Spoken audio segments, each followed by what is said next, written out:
Assalamualaikum warahmatullahi wabarakatuh. Waalaikumsalam warahmatullahi wabarakatuh. Pada kesempatan ini saya mengucapkan terlebih dahulu terima kasih kepada moderator yang sudah memberikan kesempatan kepada saya untuk memaparkan pengimbasan yaitu modul 1.4 mengenai budaya positif. Untuk selanjutnya juga saya mengucapkan terima kasih kepada Ibu Ketua PC beserta jajaran kepala sekolah tingkat Kecamatan Mangunreja beserta guru-guru hebat TK di tingkat Kecamatan Mangunreja. Untuk selanjutnya yaitu saya ingin memaparkan sedikit tentang apa sih manfaat guru penggerak, apa manfaat ikut guru penggerak seperti itu mungkin. Bagi saya mungkin ini adalah suatu keajaiban karena saya itu jujur saya sangat dalam teknik ini komputer ataupun teknologi saya kurang dalam mengikuti guru penggerak, sedangkan guru penggerak itu bersaing dalam teknologi sadayana tugas apapun tugasnya berbasis teknologi. Dari situ saya berpikir karena Allah sudah menanggungjawabkan saya, menuntun saya untuk menuju guru penggerak, maka Allah akan memampukan saya seperti itu. Mampu itu bukan berarti saya bisa, tapi dari rekan-rekan saya, kolaborasi dari teman-teman yang memberitahu tentang tugas saya ataupun apapun, itu merupakan kemampuan yang diberikan Allah kepada saya. Nah, aplikasi dari guru penggerak itu apa sih untuk kita itu? Sebenarnya banyak sekali. Dari berbagai ilmu, biasanya kita di perkuliahan hanya diberikan modul-modul yang berhubungan tentang administrasi, kemudian pembelajaran anak, serta sedikit psikologi. Tapi dalam guru penggerak itu bagaimana cara kita menyikapi diri kita, merubah diri kita, paradigma kita, bagaimana kita menghadapi pembelajaran, bagaimana kita menghadapi anak secara positif. Jadi kita guru penggerak positif. Kenapa seperti itu? Karena di dalam guru penggerak itu tidak ada yang salah. Dan terutama ibu, kalau misalkan ingin mengikuti guru penggerak, tapi masih salah, sieun tetiasa ngajawab, tidak ada bu, dalam guru penggerak itu semuanya benar. Walaupun jawaban kita kemana saja, tapi akan diberikan apresiasi yang setinggi-tingginya. Maka untuk itu, ayo mengikut guru penggerak. Karena semuanya dibimbing dari awal sampai akhir, dibimbing semuanya. Mungkin manfaatnya sangat bermanfaat sekali khususnya untuk diri saya karena saya berusaha tidak ingin muluk-muluk merubah dunia dan anak-anak, saya ingin merubah diri saya sendiri dulu gitu. Jadi untuk mengikuti program ini diharapkan bisa merubah diri saya dan pengimbasan kepada sekolah dan kepada yang lainnya sehingga lebih baik lagi. Nah mungkin dari segi guru penggerak seperti itu, yang ada itunya bergerak, tergerak, dan menggerakkan. Nah, untuk bergerak saya mungkin sudah bergerak sekarang dan tergerak saya sudah tergerak dengan modul-modul yang ada, pengimbasan yang ada, ilmu-ilmu yang sangat banyak yang bermanfaat untuk saya. Nah yang poin ketiga yang sangat susah sekali, menggerakkan gitu yang sangat susah. Karena saya harus menggerakkan berbagai macam pikiran yang kadang berpikirnya abi matos lelah nu kalar itu teh yang jongjor yang cari yang ngajar fokus ukuran kali. Sedangkan sistem pembelajaran itu dinamis bu, tidak konsisten, dinamis. Jadi setiap saat berubah, kurikulum berubah, peraturan berubah, kemudian metode juga berubah. Masa kita yang jadi pengajarnya hanya jalan di tempat kan tidak mungkin. Makanya ayah orang kali harus maju, sedangkan kita masih di sini, tidak mungkin. Nah dengan guru penggerak itu kita diberikan ilmu-ilmu untuk lebih maju lagi tentang berbasis sekarang, apalagi ini khusus dari kementerian sehingga basisnya yang diberikannya pun sesuai anu kamari ngiringan sulinja painternya sadaya pembelajaran nu aya dina sulinja di guru penggerak disampaikan dari A sampai Z sudah ada di guru penggerak. Mata sur abi teh kunaon kamari abi PPG Primes kita guru penggerak heula. Sedangkan dina PPG teh dina guru penggerak mah aya sadayana jawabanna teh. Mata sur abi teh sangat bermanfaat bukan hanya untuk kita pengimbasan ke anak tapi untuk Nah, di sini saya ingin mengimbaskan tentang modul budaya positif. Kenapa harus modul budaya positif yang saya ambil? Karena zaman sekarang akhlak itu sangat kurang diminati oleh anak. Jadi anak-anak lebih minati kepada berbasis teknologi, apa-apa yang berbau teknologi, sedangkan akhlaknya itu kurang mendukung gitu, seperti itu. Karena apa? Karena pembiasaan di rumah. Sehingga ketika kita mengimbaskan budaya positif, diharapkan bukan hanya di sekolah tapi di rumah juga harus diimbaskan budaya positif. Jadi rekan-rekan semuanya bisa mengimbaskan kepada orang tua murid ketika ada pengumpulan bersama perhimpunan orang tua murid. Nah, ini salam dan bahagia untuk guru-guru TK Kecamatan Mangunreja. Mudah-mudahan ada dalam kesehatan dan keberkahan. Amin. Saya minta kolaborasinya mungkinnya untuk semuanya supaya ini berjalan dengan baik dalam mendukung demi mewujudkan disiplin positif di tingkat Kecamatan Mangunreja. Kemudian, apa sih makna budaya positif untuk kita? Kenapa kita harus mengembangkan budaya positif dalam kehidupan di sekolah? Apa maknanya? Nah, mungkin budaya positif itu merupakan nilai-nilai atau kebiasaan di sekolah yang berpihak kepada peserta didik agar mereka dapat berkembang menjadi pribadi yang kritis, penuh hormat, dan bertanggung jawab.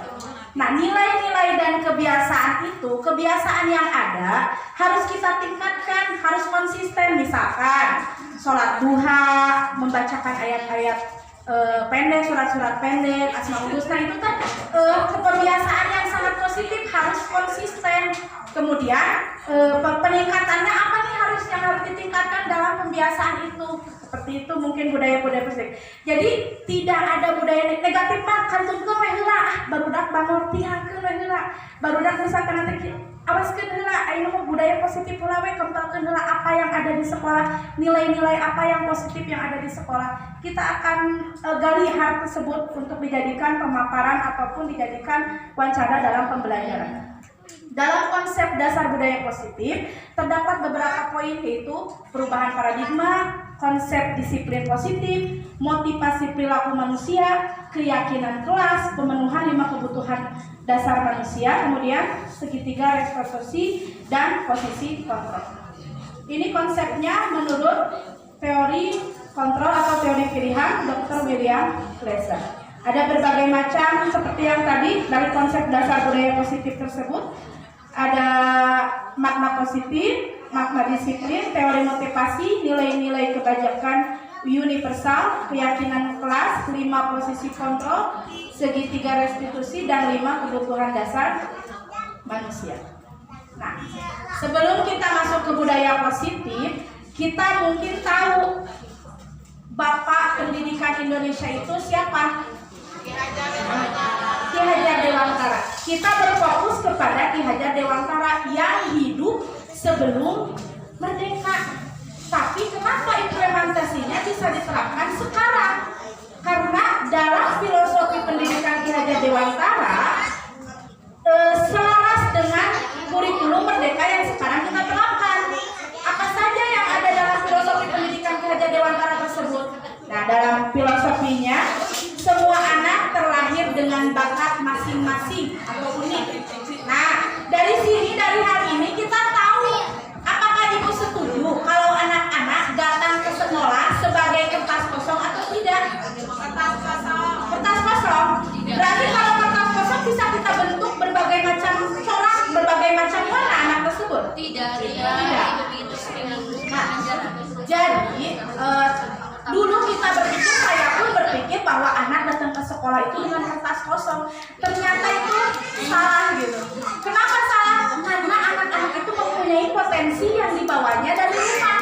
Mereka itu seperti garis putus-putus yang harus kita tebalkan. Berarti kita tidak bisa membentuk anak menjadi seperti A, B, C, dan D. Karena apa? Karena mereka sudah mempunyai potensinya. Kalau kita paksakan keinginan kita, maka akan bertolak belakang.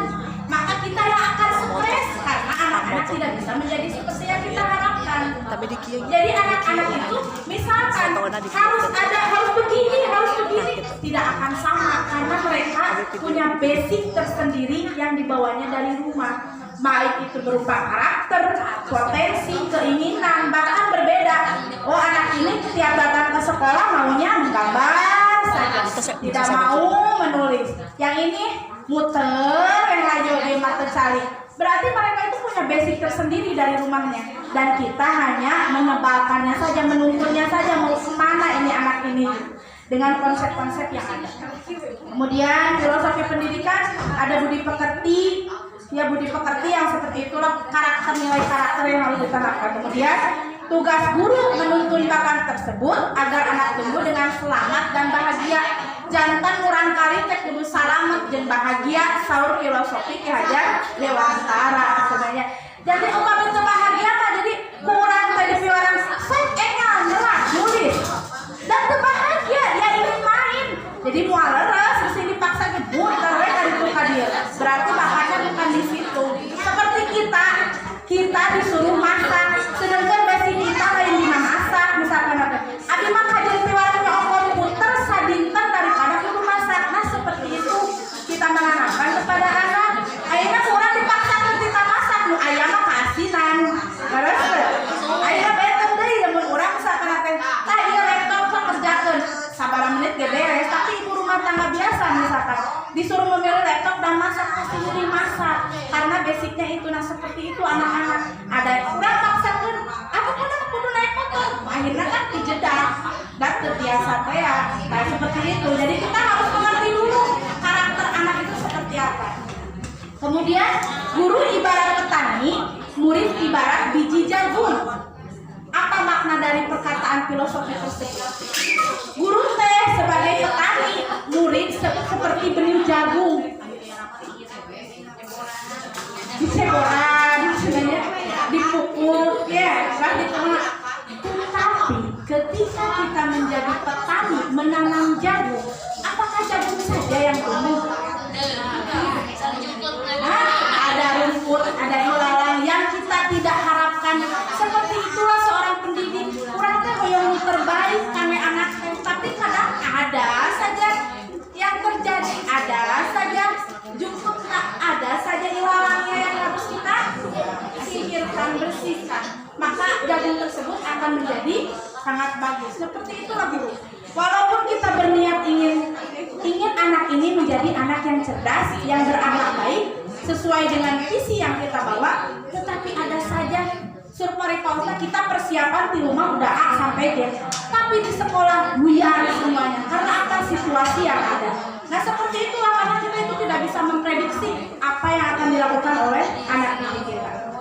Kemudian filosofi pendidikan Ki Hajar Dewantara harus sesuai dengan kodrat alam dan kodrat zaman serta berpihak kepada murid. Bagaimana itu kodrat alam dan kodrat zaman? Mungkin yang diimbaskan oleh sekolah penggerak. Jadi kita itu harus berbasis kepada alam dan zaman harus sesuai antara alam beserta teknologi. Ayeuna mah dana naon teh berbasis teknologi. Jadi anak-anak TKG ulah kaewekeun ku anak SD sareng SMP. Kenalkeun mah kedah, tapi harus dibatasi. Harus tahu, harus disaring bagaimana yang apa negatifnya, apa buruknya. Karena kalau anak-anak tidak disalgulujurkan misalkan ibu ayeuna mah berbasis teknologi, kalau saya main HP tidak, karena dalam konteks itu oh iya.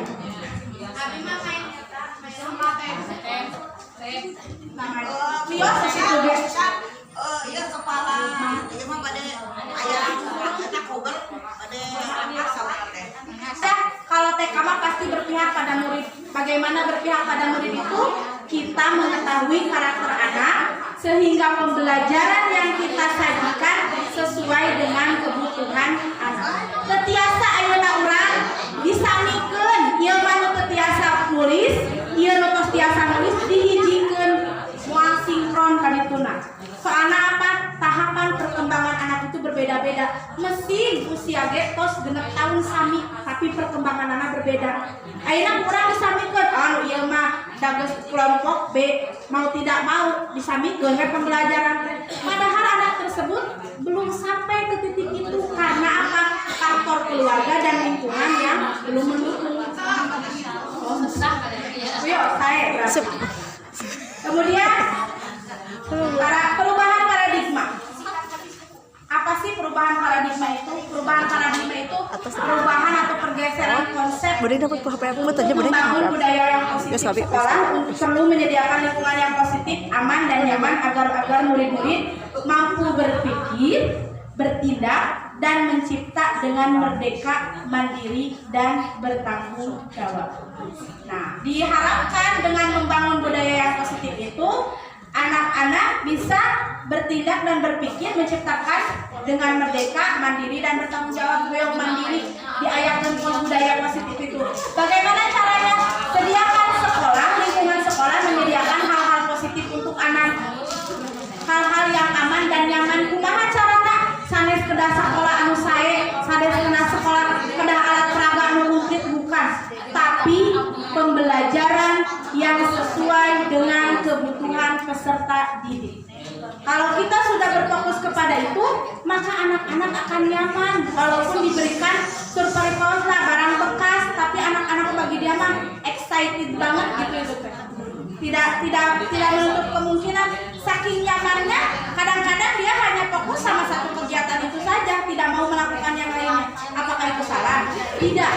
Berarti dia ingin fokus di kegiatan itu. Biarkan saja, walaupun misalkan pembelajaran yang lain dia tidak dapat mengejarnya, tapi dia hanya menggunting saja, tidak apa-apa, karena itu adalah minatnya dia. Kita tidak tahu apa yang akan terjadi ke depannya. Kita hanya menuntun saja apa yang dia mau. Kemudian, nah setelah itu saya ingin memberikan challenge mungkin ya. What challenge? Nah, bagaimana misalkan kita di tangan kita mempunyai barang berharga, dikepelkeun urang. Misalkan saur wida teh, Bu Siti ningalila naon eta di pasihan. Saur Bu Yuda teh dibayar ku abi 100.000 ieu. Di pasihan kan? Kumaha barangna? Dipaksa ku Bu Yuda teh. Sok Bu Siti atuh buka, cenah abi teh hoyong eta teh ningali.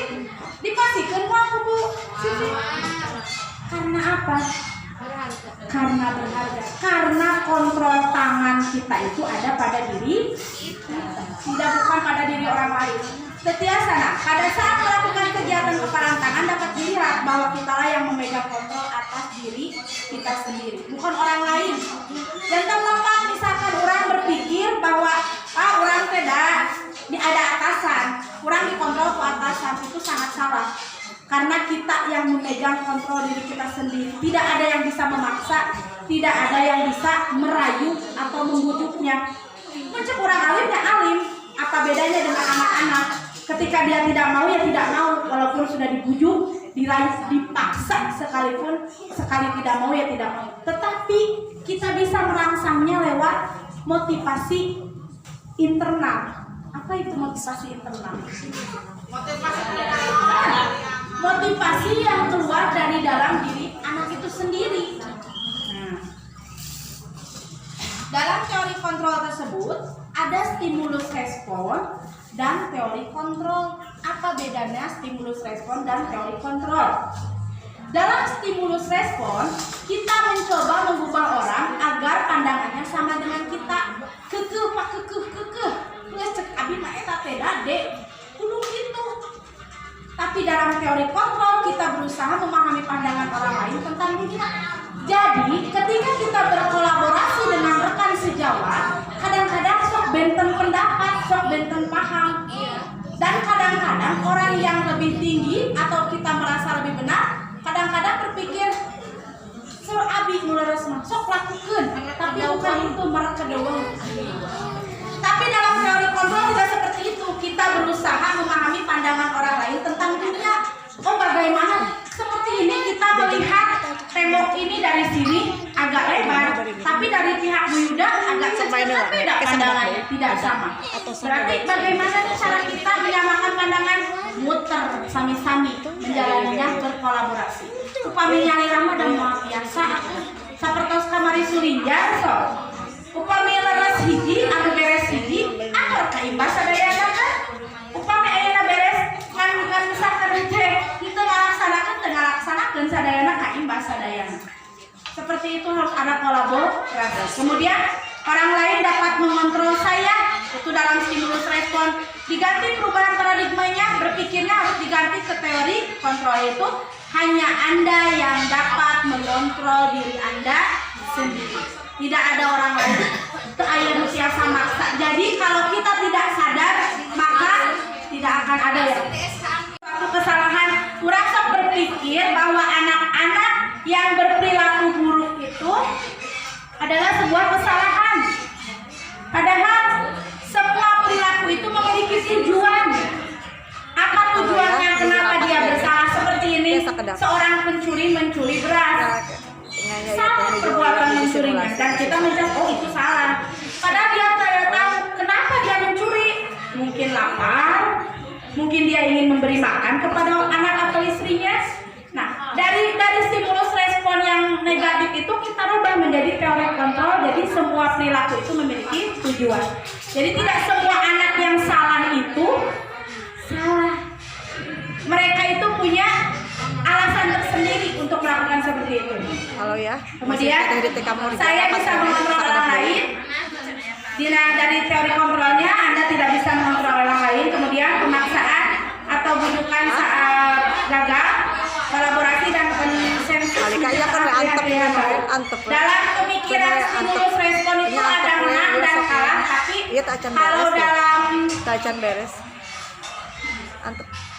kalau dalam teori kontrol itu tidak. Semuanya berkonsep menang dan kalah. Jam satuan paling ini jam satuan paling. Kemudian makna dari disiplin. Disiplin itu merupakan peraturan atau tata tertib yang harus dilaksanakan sesuai dengan peraturan. Nah, biasanya kita selalu mengatakan kalau disiplin itu sangat berhubungan dengan hukuman. Seandainya dia tidak melaksanakan ini, maka harus dihukum seperti ini. Itu sangat tidak tepat sekali karena banyak alternatif yang lain yang harus kita dapat kita implementasikan. Nanti kita bahas pada akhir. Ki Hajar Dewantara pun menyatakan bahwa untuk mencapai kemerdekaan atau dalam konteks pendidikan kita pada saat ini, untuk menciptakan murid yang merdeka, syarat utamanya harus disiplin diri, memiliki motivasi internal, maka untuk memerlukan pihak lain untuk mendisiplinkan kita. Nah, kemudian ini perilaku, ada motivasi eksternal, ada motivasi internal. Apa itu motivasi eksternal? Motivasi eksternal itu kita itu merasa takut atau untuk mendapatkan imbalan. Misalkan saya datang ke sekolah pagi-pagi karena takut ditegur oleh ibu kepala. Nah, karena saya datang pagi-paginya itu merupakan motivasi eksternal karena ketakutan saya ditegur oleh kepala sekolah. Kemudian saya datang ke sekolah karena ingin mendapat pujian dari ibu kepala sekolah. Itu pun motivasi eksternal. Jadi sewaktu-waktu kalau motivasi eksternal itu bisa berubah seiring dengan imbalan apa dan ketakutan apa yang ada. Tetapi motivasi internal itu kita itu datang ke sekolah awal waktu untuk menghargai diri kita sendiri, untuk menjadi insan sesuai harapan kita, menjadi contoh untuk anak-anak kita. Nah, itu bisa membedakan antara eksternal dan internal. Kalau kita memiliki motivasi internal, maka akan sangat baik untuk kita ke depan. Kemudian ada konsep disiplin dengan identitas gagal. Dari sini kita bisa tahu ada dua disiplin dengan identitas gagal, yaitu dengan hukuman dan penghargaan. Ternyata hukuman itu tidak baik untuk anak-anak, membuat tidak nyaman, murid menjadi takut, memaksa. Jadi ketika kita memberi hukuman, takut hari itu tapi akan diulangi lagi. Takut takut lagi tapi akan diulangi lagi. Kemudian dari situ kita mengajarkan secara tidak langsung anak untuk berbohong. Bagaimana konsep tersebut? Anak itu akan berbohong ketika dia melakukan kesalahan. Karena takut akan dihukum, jadi dia berbohong. Sama halnya kepada anak kita. Anak saya misalkan, Dede jangan ngelakuin ini. Dia nurut, kalau enggak gini. Saya mengancam. Keesokan harinya dia berbohong. Karena apa? Karena takut dengan ancaman saya. Dari situ bahwa dia itu akan mengulangi kejadian tersebut, tidak ada kesadaran diri karena rasa takutnya itu. Kemudian membuat jadi rendah diri, membuat murid jadi rendah diri. Berarti hukuman itu membuat hal-hal negatif datang pada murid kita. Kita akan menjadikan murid jahat, kita akan menjadikan murid itu gagal seandainya kita memberikan hukuman. Bukan efek jerak yang akan dia terima. Kemudian menurut ibu bapak, apakah peringkat itu bagus untuk anak-anak? Misalkan memberikan reward. Nih, kalau misalkan kamu bisa melaksanakan ini, aku beri kamu ini. Nih, misalkan kalau misalkan kamu bisa mengerjakan semua tugas, nanti dipasihkan bintang tuh ibu. Bagus tidak itu?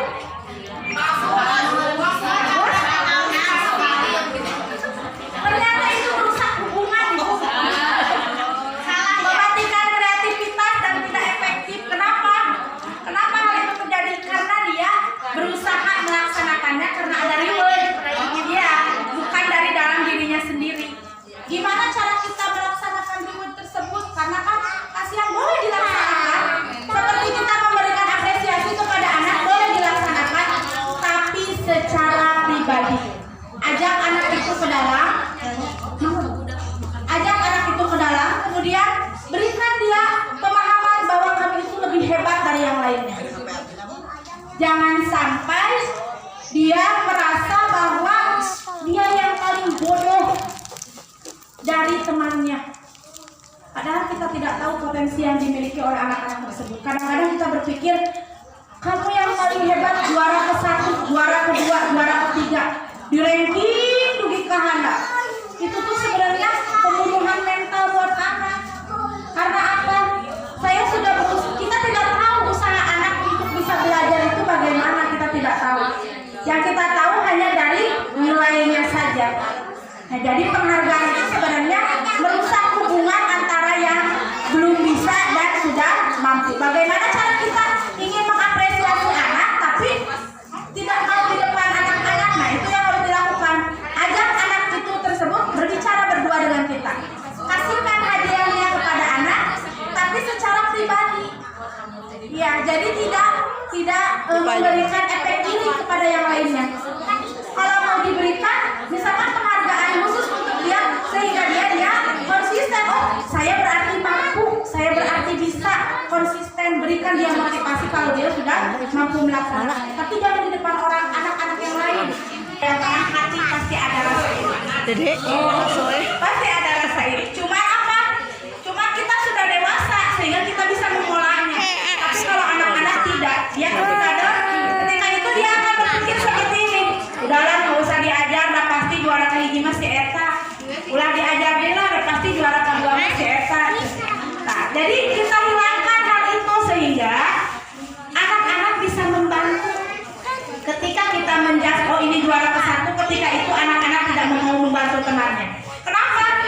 Takut kasaingan, siang kasaingan, mau dibantuan, kita pinter sih itu ngerekan abis. Nah, berarti yang harus dididik itu sebenarnya orang tuanya juga harus. Karena apa?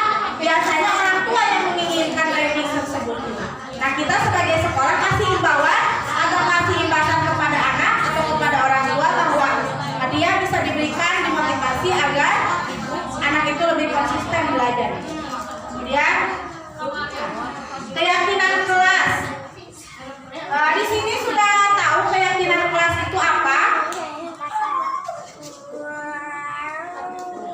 Keyakinan kelas itu merupakan implementasi dari peraturan kelas.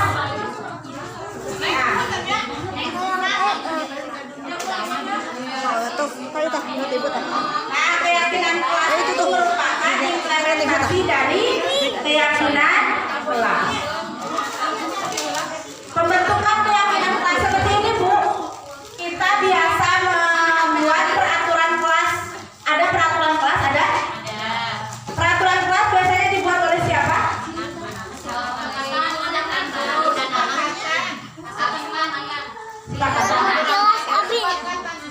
Kesepakatan anak?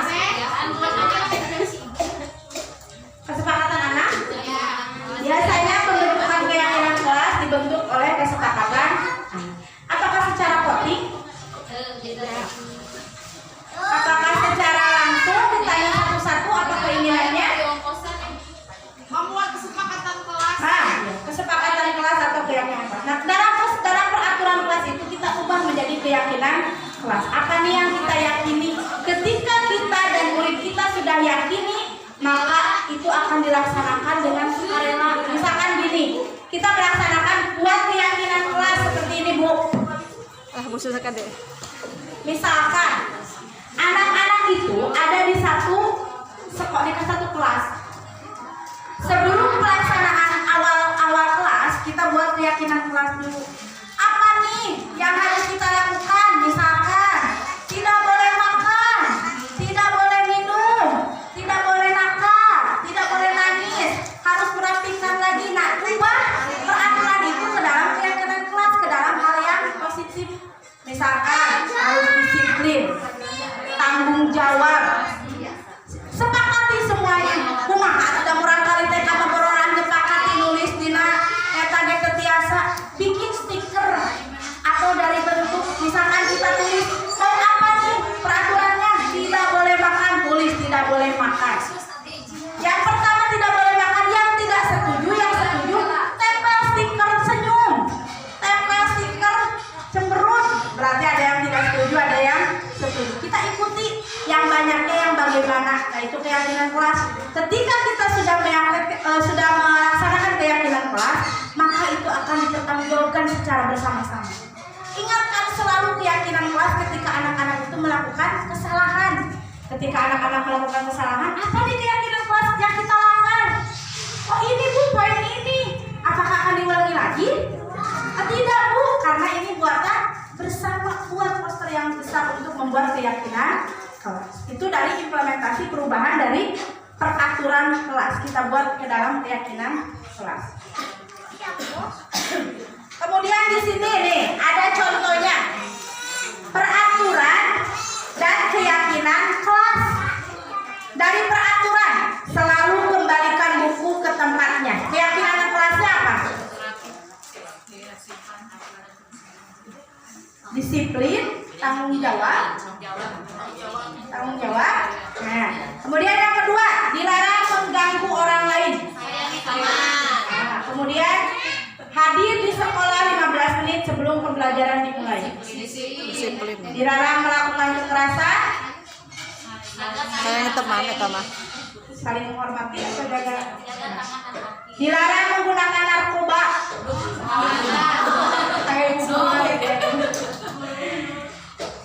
Bergantian atau menunggu giliran. Jangan berlari di kelas atau koridor. Kita lihat jawabannya apa. Dari sini keyakinan kelas bisa kita rubah dari peraturan menjadi keyakinan kelas. Ketika selalu kembalikan buku ke tempatnya, berarti itu adalah tanggung jawab. Bukan hanya buku, berarti mainan pun harus dibereskan kembali. Kemudian sepatu harus disimpan, itu berarti tanggung jawab. Dilarang mengganggu orang lain, berarti itu menghormati orang lain, tidak boleh mengganggu orang lain.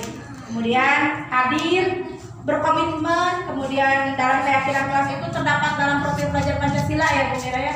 Ada di situ nilai-nilai kebajikan. Di situ ada dari keyakinan kelas itu terdapat dari nilai-nilai kebajikan. Kemudian jangan berlari di kelas atau koridor, itu termasuk keselamatan dan keamanan. Kemudian bergantian atau menunggu giliran, menghormati orang lain dan bersabar. Gunakan masker, itu termasuk kesehatan dan keselamatan. Nah, ini bisa dipakai untuk keyakinan kelas kita. Keyakinan kelas mana nih yang harus dipakai, keyakinan kelas mana nih yang harus dilaksanakan. Kemudian masuk ke dalam kebutuhan dasar. Apa kebutuhan dasar kita sebagai manusia? Makan. Ada 5. Makan, apalagi? Tidur. Istirahat. Bekerja. Kasih sayang butuh kan Rais? Penguasaan butuh tidak kita? Uang. Nah, kebebasan butuh tidak? Bertahan hidup butuh tidak? Kesenangan? Nah, itu mah Sofi. Dari sini kita dapat implementasikan bahwa kebutuhan dasar manusia itu ada 5. Ada kasih sayang dan rasa diterima baik oleh ibu suami, oleh anak-anak, oleh rekan-rekan guru ataupun anggota masyarakat. Karena kita itu mau tidak mau itu pasti harus berkolaborasi dengan semuanya karena kita itu makhluk sosial. Kemudian penguasaan. Tidak dapat dipungkiri kalau kita itu butuh penguasaan. Apalagi di era sekarang itu segala sesuatu itu kita kadang-kadang sudah jadi komoditas bahwa kita itu akan tunduk kepada orang yang lebih atas. Kemudian bertahan hidup, kebebasan dan kesenangan. Dapat diimplementasikan bahwa anak-anak juga mempunyai 5 kebutuhan dasar ini. Ketika anak kita nakal, ayah contoh misalkan ayah guruna kadang teu didangukeun, lupa kan itu. Berarti anak itu butuh apa? Perhatian. Dasar apa? Kasih sayang, tadi penguasaan, bertahan hidup, kesenangan atau kebebasan? Kasih sayang, kebebasan. Kasih sayang, Kebebasan. Karena anak itu mungkin jenuh dengan pembelajaran yang kita bawa sekali-kali anak keluar, sehingga anak itu menjadi bebas. Kemudian ketika ada anak-anak yang memukul temannya, ujung-ujung kol, ujung-ujung nenggel, ujung-ujung najong, untuk pugu-pugu antara pisau jagoan, itu berarti anak itu tidak bisa disalahkan karena dia itu butuh sesuatu, ada yang kurang kebutuhan dasarnya yang harus dia penuhi. Apa itu? Penguasaan. Dia ingin merasa berkuasa. Aku sudah hebat nih. Apa yang harus dilakukan oleh guru selanjutnya dalam mengatasi kebutuhan dasar itu tersebut? Kemudian ayah barangkali usah ngarebut mamun anak yang cangan atau duduk direbut, mental bercana gitu. Ayah tukang ngarebut. Sebenarnya itu harus kita selidiki kenapa anak tersebut melakukan itu. Apa kebutuhan dasar yang yang belum terpenuhi? Ditinggali kurang keluargana ternyata sibuk jualan, boro-boro sarapan, boro-boro imam, meureun anak di bekelan bawa atau gitu nak. Jadi we kanu batur kitu. Dan apa? Karena dia lapar. Kebutuhan dasar bertahan hidupnya tidak terpenuhi, makanya dia seperti itu. Kemudian kesenangan. Kadang-kadang ayah anak misalkan anu seserian, yang serikeun. Guruna kan nerangkeun ka mana wae. Guruna keur ieu seserian we teu dia angkat. Karena dia itu butuh kesenangan dia yang ada yang tidak terpenuhi. Seperti ini atuh. Ibu-ibu sedang melaksanakan pengajian. Da aya gosip tadi di TV. Rewesan urang teh da resep ka artis eta teh. Aja mama, mereka itu tidak bisa disalahkan karena dia sedang merasa senang dengan gosipnya itu, seperti itu. Kemudian kebebasan yang tadi, kebebasan itu anak-anak butuh kebebasan dalam berekspresi. Ini pemaparannya dalam kasih sayang, kemudian dalam penguasaan. Nah, jadi dia ingin didengarkan, dia ingin, Bu, saya itu sepertinya kadang-kadang nyari perhatian kita. Jadi kita itu ketika anak-anak nakal, cari kenapa dia itu nakal, cari karakteristiknya itu. Kenapa nih dia nakal, kenapa nih dia seperti ini? Mungkin apa yang harus dia lakukan gitu. Keinginan untuk mempunyai pengaruh kepada anak-anak yang lain. Hoyong kia hoyong barudak asieun Pak Abi. Nah, itu penguasaan dia, kebutuhan dasar penguasaannya itu yang kurang. Kemudian untuk selanjutnya kita masuk ke restitusi. Nah, ini sangat penting sekali untuk guru karena ketika anak-anak dalam masalah, ketika anak-anak membutuhkan 5 kebutuhan dasar manusia tersebut, kita akan melaksanakan restitusi. Restitusi itu merupakan proses menciptakan kondisi bagi murid untuk memperbaiki kesalahan mereka sehingga mereka bisa kembali pada kelompok mereka dengan karakter yang lebih kuat. Nah, dengan restitusi ini prosesnya itu memerlukan kolaborasi yang mengajarkan murid untuk mencari solusi untuk masalah mereka. Mau jadi apa kalian itu? bagaimana mereka harus melakukan orang lain. Jadi restitusi itu memberikan solusi ulah kieu. Aya mas anak anu bermasalah. Sok, ayeuna minta maaf. Ayeuna minta maaf. Sok ayeuna tos lakukeun kitu, beda antara hukuman dan konsekuensi. Ari hukuman mah teu nyambung, ari konsekuensi mah nyambung. Atau kitu mah urang teh cenah ulah ngajarkeun tanggung jawab ke anak, beda karena ada konsekuensi, ada hukuman. Hukuman itu seperti ini, misalkan anak-anak datang terlambat ke sekolah, sok lompat di lapang 4 kali. Itu mah hukuman karena tidak nyambung dengan apa yang dia lakukan. Tapi konsekuensi ketika anak menumpahkan air, coba sekarang apa yang harus kamu lakukan? Dilap, Bu, lakukan. Karena itu adalah konsekuensi. Ketika dia menumpahkan itu, dia tanggung jawab harus membersihkannya pun. Seperti ini misalkan anak-anak tidak mengerjakan tugas, konsekuensinya apa? Kerjakan tugas, misalkan kamu yang lagi istirahat, kamu mengerjakan tugas, itu adalah konsekuensi nyambung dari apa yang dia lakukan kepada hukumannya. Ketika hukuman itu berupa hukuman itu tidak akan nyambung. Misalkan udah teh geus pukul, dulu makan, calik, misalkan ada calik, sok sabar penumpatan wae, ayo nama nulis sabuku, kan teu nyambung eta mah gitu, tidak nyambung. Jadi itu antara beda antar konsekuensi itu merendahkan. Misalkan ada seorang anak yang datang ke sekolah tidak memakai seragam, kemudian kita menegurnya, kenapa kamu tidak memakai seragam? Ini kan hari ini, pokoknya kamu harus ganti seragamnya hari ini juga. Nah, itu sebuah hukuman, itu akan menjatuhkan mental anak sehingga anak tersebut akan menjadi ketakutan terhadap sekolah itu. Nah, restitusi itu merubah paradigma tersebut sehingga kita akan memperkuat karakternya dan mencari solusi atas apa yang dia lakukan. Misalkan seperti ini, ada anak-anak yang sedang berantem kemudian dipukul sama anak yang satu. Kita ambil anak yang dipukulnya dulu, yang memukulnya dulu. Dia punya alasan pasti kenapa dia memukul. Misalkan, nak, kenapa kamu tadi memukul anak tersebut? Kenapa memukul teman kamu? Habis dia merebut mainan aku, Bu. Tuh kan dia memukul karena ada alasannya. Kemudian, apakah perbuatan itu baik? Memukul itu baik? Mungkin anak-anak akan menjawab, tidak, Bu, tidak baik. Kemudian, apa yang harus kamu lakukan ketika kamu sudah melakukan tidak baik? Meminta maaf, Bu.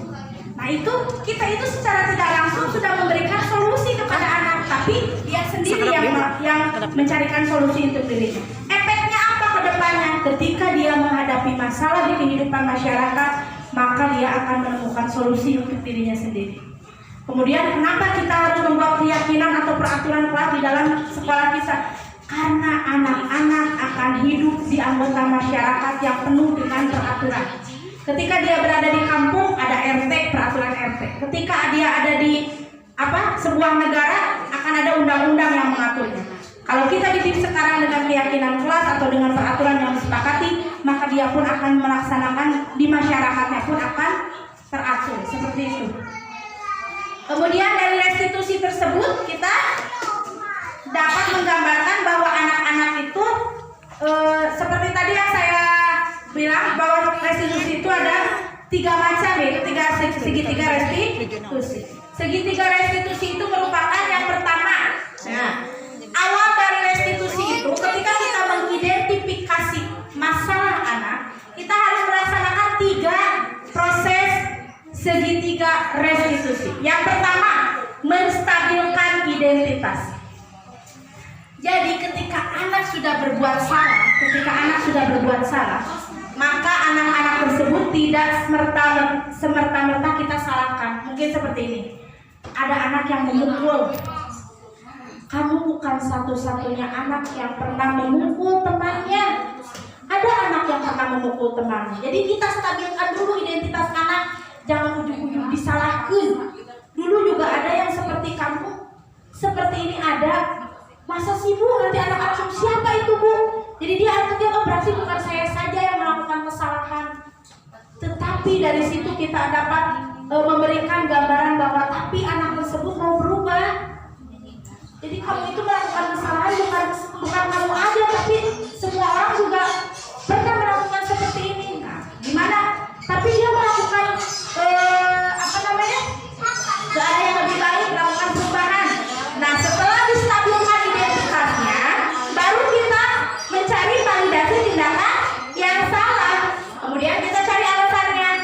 mungkin kamu melakukan ini, apa alasannya? Kenapa tadi kamu mengambil makanan teman kamu? Apa alasannya? Saya lapar Bu, saya pengen tapi gak dikasih Bu, misalkan seperti itu. Kemudian barulah tahap ketiganya, tanyakan keyakinan kelas mana yang kamu langgar ketika kamu memukul teman kamu. Cari sama dia, oh ternyata saya telah melanggar keyakinan kelas yang saya buat sendiri. Dari situ dia akan berubah menjadi motivasi internal. Ketika dia ada seperti itu, kita tidak usah menyuruh anak harus begini, tidak. Tapi biarkan dia mencari jalan atau solusinya sendiri. Ketika itu terjadi, maka segitiga restitusi yang kita harapkan sudah berhasil. Tetapi itu belum, saya mah baru satu menstabilkan aja. Bertahap semuanya juga, tidak ada yang harus. Tetapi yang lebih bagus adalah dari segitiga restitusi. Kita menstabilkan identitas dulu, stabilkan dulu anak itu, jangan sampai lagi mana maka gitu aja dulu begitu. Itu mudah-mudahan nggak distabilkan identitas anaknya. Kemudian kita validasi dulu, cari tahu dulu kenapa dia melakukan kesalahan tersebut. Setelah itu baru tanyakan keyakinan apa yang kamu langgar hari ini. Oh, saya tidak menghormati teman Bu, saya melakukan misalkan tidak memukul teman Bu. Kemudian kita irit anak itu harus melakukan apa setelah itu kalau kamu berbuat salah. Baru dia berikan solusi, kemudian kita berikan solusi sehingga dia bisa mencari solusinya sendiri. Efeknya ketika dia mempunyai masalah di masyarakat, maka dia pun akan bisa memecahkan masalahnya sendiri. Kemudian di sini ada 5 posisi kontrol. Ada penghukum, pembuat merasa bersalah, ada teman, ada pemantau, dan ada manajer. Nah, dari sini saya ingin menanyakan posisi apa yang kita sudah lakukan kepada anak. Apakah menghukum, membuat merasa bersalah, teman, pemantau, atau manajer? Yang pertama, penghukum. Seorang penghukum bisa menggunakan hukuman fisik ataupun verbal. Orang-orang yang menjalankan posisi penghukum senantiasa mengatakan bahwa sekolah memerlukan sistem atau alat yang dapat lebih menekan murid-murid lebih dalam lagi. Seperti ini, patuhi aturan saya atau awas. Nah, itu termasuk penghukum. Ada yang selalu begini, kamu selalu saja salah. Sudah begini salah terus, pusing mata lagi. Nah, suka ada yang seperti itu, berarti itu termasuk penghukum. Itu akan menjatuhkan mental anak, akan membuat anak rendah diri. Kemudian anak beda antara rendah diri dan rendah hati. Air rendah hati mah, terus nudornya saya gitunya, rendah hati mah ada demi gitu. Air rendah diri mah jadi minder, anak itu tidak akan merasa percaya diri karena sudah dijudge sama kita bahwa dia itu salah. Sampai kapanpun dia akan tetap salah. Walaupun dia melakukan benar, dia yang melakukan, tapi karena kita sudah tahu masalah, terus bisa nanaon curi mau itu.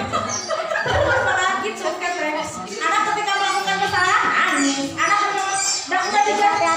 Kata kita kan ditambahi sama kita. Ya, ibu kayak jadi. Nah, pasti gitu. Jadi anak-anak semakin kesini tuh semakin Curik. Kemudian membuat merasa bersalah. Nah, kalau membuat merasa bersalah yang seperti ini, ibu mah, kunaon gitu wae, kan gitu ke ibu, asal gitu lah. Atau dia misalkan lepes, kayak di kota wae, kata ibu dicarekan kepala sekolah, asal gitu lah. Nah, membuat merasa bersalah kepada anak.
tidak percaya diri, dan dia akan sangat tidak mau bergaul dengan temannya, bahkan untuk lebih parahnya lagi. Hati-hati, tindakan kita itu akan berpengaruh kepada karakter anak, sehingga efeknya akan lebih dalam lagi. Karena apa? Kita itu dasar, TK itu dasar. Kalau SD, SMP, SMA mah atau didik tea, atau punya pemikiran sendiri tea. Tapi TK itu apa yang kita cerminkan, itulah cerminan kita. Makanya hati-hati kalau guru yang di bawah gitu, karena sangat berpengaruh sekali. Kemudian ada yang menjadi sebagai teman. Budak telelendotan, di babaturan, itu bagus atau tidak? Tidak. Guru pada posisi ini tidak akan menyakiti murid, namun akan tetap berupaya mengontrol murid melalui persuasi atau pendekatan. Posisi teman pada guru bisa negatif atau positif. Positif di sini berupa hubungan baik yang terjalin antara guru dan murid. Guru di posisi teman menggunakan hubungan baik dan humor untuk mempengaruhi seseorang. Mereka akan berkata, ayo bantulah, sok atuh kerjakeun, demi ibu we kerjakeun. Sok, ayo atuh kieu. Ayo ingat, bantuan bapak kan ayo ngatos deukeut jeung bapak teh jadi solid, atau jeung ibu teh geus babaturan, sok atuh kerjakeun ayeuna mah. Sing karunya sok enya kerjakeun. Ayo ibu. Tos besti. Nah, atanabe nu kieu ya sok lah keun we. Kan ku ibu dibantuan. Ku ibu dibantuan. Nah, itu seperti teman. Hal itu tidak boleh. Karena apa? Karena anak-anak tidak akan mempunyai kemandirian ketika dia sudah dekat dengan guru satu. Ketika guru itu tidak ada, maka dia akan merasa tidak akan dipatuhi. Kemudian selanjutnya kepada pemantau. Peraturan apa nih? Nah, kalau pemantau ini masih bagus kalau pemantau. Jadi dia itu melakukan beberapa validasi, misalkan peraturannya apa yang telah kamu lakukan, terus sanksi dan konsekuensi apa yang akan dia terima. Nah, kemudian dari pemantau ini kita berarti mengawasi. Pada saat kita mengawasi, kita bertanggung jawab atas perilaku orang-orang yang kita awasi. Posisi pemantau berdasarkan peraturan-aturan dan konsekuensi. Nah, dari sini ada nih posisi yang sangat tepat untuk kita. Siapa itu? Manajer. Posisi terakhir itu posisi manajer. Posisi di mana guru berbuat sesuatu bersama murid, mempersilahkan murid mempertanggungjawabkan perilakunya. Posisi ini sesuai dengan segitiga restitusi. Jadi kita itu berkolaborasi dengan anak, untuk ujuk-ujuk ke anak teh gitu. Tapi dalam posisi manajer ini kita yakini dulu keyakinan kelas apa nih yang kita yakini. Kemudian apakah kamu sudah meyakininya? Kemudian kita berkomunikasi dengan anak, bagaimana cara solusinya, apa alasan dia melakukan tindakan tersebut, kemudian kenapa dia melakukannya, apa yang harus dia lakukan. Nah, posisi manajer ini yang harus kita terapkan. Ketika kita menerapkan posisi manajer, maka anak-anak dapat mencari solusi dari kesalahan yang mereka buat. Nah, seperti itu. Sekian dan terima kasih. Assalamualaikum warahmatullahi wabarakatuh. Waalaikumsalam warahmatullahi wabarakatuh. Selamat pagi anak-anak. Selamat pagi Bu Guru. Apa kabar semuanya? Baik. Nah, hari ini kita akan membuat keyakinan kelas. Apa itu keyakinan kelas? Keyakinan kelas itu adalah peraturan sekolah yang harus kita laksanakan, tapi kita sepakati bersama, kita buat keyakinan kelas. Hal apa saja yang tidak boleh dilakukan di kelas? Coba siapa yang tahu apa saja yang boleh, yang tidak boleh? Apa? Tidur. Tidak boleh tidur. Kita tulis kalau di kelas itu tidak boleh tidur. Apalagi coba? Tidak boleh keliling. Tidak boleh keliling-keliling. Pintar. Apalagi? Tidak boleh nakal. Tidak boleh apa? Nakal. Tidak boleh nakal. Tidak boleh keliling-keliling. Tidak boleh tidur. Tidak boleh nakal. Tidak boleh apa lagi? Jangan. Tidak boleh makan tidak kalau di kelas? Boleh tidak. Tidak boleh. Kapan boleh makannya? Istirahat. Berarti tidak boleh makan ketika belajar. Tidak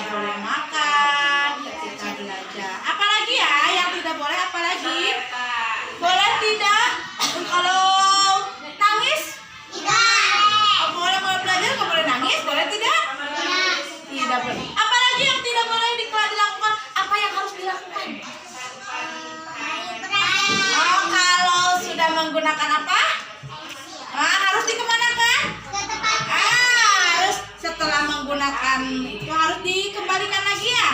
Dikembalikan ke tempatnya. Apalagi? Apalagi? Siapa yang sudah? Yang tahu? Nah, coba sekarang siapa yang setuju kalau di kelas itu tidak boleh tidur? Boleh? Boleh tidak? Siapa yang setuju kalau di kelas tidak boleh tidur? Nah, Eja coba. Kalau setuju, kita buat lingkaran. Kalau tidak setuju, segitiga. Ayo Eja buat lingkaran. Bisa tidak? Yang lain juga boleh? Boleh. Tempel di sana Deja. Tempel. Coba sama Deja tempel. Boleh kasih satu. Tempel di sini deh. Tidak boleh tidur. Tempel di sini sama Deja. Iya. Siapa lagi yang mau nempel ke depan? Boleh tempel. Pakai spidol. Boleh pakai spidol. Boleh. Kalau setuju, beri tanda lingkaran. Bulat. Boleh? Bulat seperti ini nih. Kalau setuju, beri tanda lingkaran. Kalau tidak, beri tanda kotak. Kalau setuju, lingkaran. Ya, tempel Devisa di depan. Tempel Daskia di depan. Kasih spidolnya.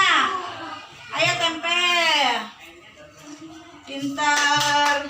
Naik, lewat Sini jalan sih. Ke sini jalannya, Nak. Segitiga. Nih, udah Bu. Kalau tidak setuju, nanti segitiga. Ajwa setuju nggak? Setuju nggak boleh tidur di kelas? Setuju? Enggak. Setuju tidak? Tidak. Kalau setuju buat lingkaran. Nah, coba pasang ke depan. Pasang. Nah, berarti kita sepakati ya. Kita sepakati kalau di kelas itu tidak boleh apa tadi? Tidur tidak boleh. Nakal tidak boleh. Makan harus menyimpan kembali mainan atau tempat pensil ke dalam loker ke tempatnya. Kemudian kalau sampah, tidak boleh buang sampah sembarangan, harus buang sampah ke tempat sampah. Ini sudah disetujui belum? Setuju? Nah, berarti kalau sudah setuju kesepakatan kelas kita. Nah, Deja tadi buat lingkaran berarti setuju. Azkia, Azwa, Akila, Devisa. Ya, semuanya setuju kalau kita akan membuat keyakinan kelas. Kita akan laksanakan dengan baik. Berarti besok tidak boleh tuh ada yang tidur di kelas. Apalagi ada lagi? Iya. Keliling. Iya, tidak boleh ada keliling seperti lagu yang biasa kita lakukan.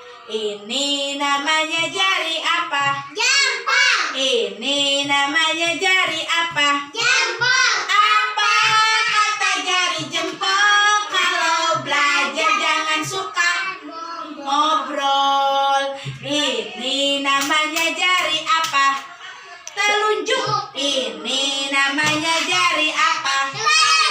Apa kata jari telunjuk? Kalau belajar jangan suka ngantuk. Ini namanya jari apa? Kelinci. Tengah. Tengah. Ini namanya jari apa? Apa kata jari tengah? Kalau belajar jangan suka lengah. Ini namanya jari apa? Manis. Ini namanya jari apa? Manis. Apa kata jari manis? Kalau belajar jangan suka ini namanya jari apa? Ini namanya jari apa? Apa kata jari kelingking? Kalau belajar jangan suka keliling. Kita sepakati keyakinan kelas ya? Are you ready? Yeay. Terima kasih semuanya. Assalamualaikum warahmatullahi wabarakatuh.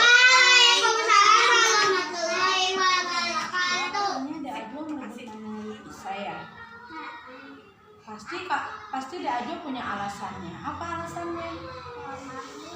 Oh, mau meminjam. Nah, kalau mau meminjam barang sebaiknya apa ya?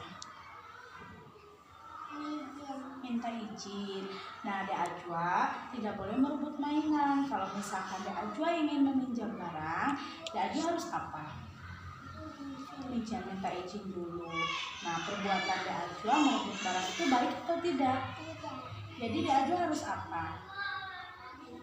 Ke Devisa minta maaf. Nah, kapan Dek Ajwa meminta maaf? Sekarang. Nah, minta maaf Dek Ajwa sekarang ke Devisa minta maaf ya. Oke.